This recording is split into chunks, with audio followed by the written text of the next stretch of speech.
देश के पूर्व प्रधानमंत्री मनमोहन सिंह का निधन हो गया है। वे लंबे समय से बीमार चल रहे थे, जिसके बाद गुरुवार को उन्हें अचानक दिल्ली एम्स हॉस्पिटल में भर्ती कराया गया था। सूत्रों के मुताबिक उन्हें सांस लेने में तकलीफ हो रही थी। हॉस्पिटल पहुंचने पर सीनियर डॉक्टर्स की टीम उनका इलाज कर रही थी, लेकिन उन्हें बचाया नहीं जा सका। मनमोहन सिंह 92 वर्ष के थे। उनके निधन पर देश में शोक की लहर दौड़ गई है। राहुल गांधी, सोनिया गांधी और मल्लिकार्जुन खड़गे ने अपने सभी कार्यक्रम स्थगित कर दिए हैं। उनके निधन पर कांग्रेस में शोक घोषित कर दिया गया है।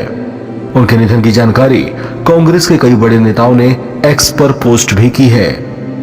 देश के पूर्व प्रधानमंत्री और पूर्व वित्त मंत्री सरदार मनमोहन सिंह भारतीय राजनीति की वो अजीम शख्सियत हैं, जिनका नाम विरोधी दल के नेता भी बाअदब लिया करते हैं।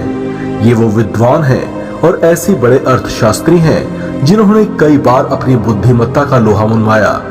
ये वो राजनेता हैं जिनसे सत्ता पक्ष के लोग भी सलाह लेते रहे हैं। सरदार मनमोहन सिंह वो राजनीतिक हस्ती हैं जिनकी प्रशंसा के स्वर मौजूदा केंद्रीय मंत्रियों के लबों पर भी कई बार गूंजा है। कुछ समय पहले ही केंद्रीय मंत्री नितिन गडकरी ने मनमोहन सिंह की प्रशंसा करते हुए कहा था कि ये देश उनकी आर्थिक नीतियों के लिए आभारी रहेगा।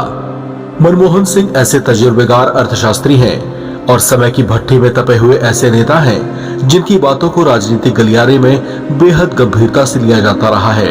ऐसे दीर्घ गंभीर, मृदुभाषी लेकिन व्यक्तित्व और विचारों में प्रखरता रखने वाले सरदार मनमोहन सिंह को लेकर आम लोगों में खूब कौतूहल रहता है। मनमोहन सिंह एक बेहद काबिल अर्थशास्त्री हैं। अपनी इसी काबिलियत के दम पर राजनीतिक शख्सियत न होते हुए भी उन्हें नरसिम्हा राव ने अपनी सरकार में वित्त मंत्री बना दिया था। उस समय मनमोहन सिंह ने देश की डूबती अर्थव्यवस्था को बचाने के लिए वो फैसला लिया था जिसका आज भी लोहा माना जाता है। उन्होंने नरसिम्हा राव के कार्यकाल में मुद्रा का अवमूल्यन कर देश की अर्थव्यवस्था को एक बड़ा रिस्क लेते हुए पटरी पर ले आए थे। इस तरह से उन्होंने अपनी कुशलता का परिचय दिया था। लेकिन उससे भी बड़ी बात ये कि उन्हें लेकर चर्चा ये रही है कि वे गांधी परिवार के सबसे भरोसेमंद और वफादार लोगों में से एक हैं। ऐसे में जब सोनिया गांधी ने प्रधानमंत्री पद की दावेदारी से अपना नाम वापस लिया तो पार्टी नेतृत्व की जुबान पर सबसे पहला नाम मनमोहन सिंह का ही था। और इस तरह से मनमोहन सिंह साल 2004 से लेकर 2014 तक देश के प्रधानमंत्री बने रहे। सरदार मनमोहन सिंह की छवि एक प्रखर व्यक्तित्व वाली रही है। खालिस्तान के मुद्दे पर भी उन्होंने खूब दिलेरी से अपनी बात रखी थी। ये घटना साल 2010 की है जब मनमोहन सिंह देश के प्रधानमंत्री थे। उस समय उन्होंने खालिस्तानी सिख अलगाववादियों के मामले पर कनाडा को जोरदार ढंग से फटकार लगाई थी।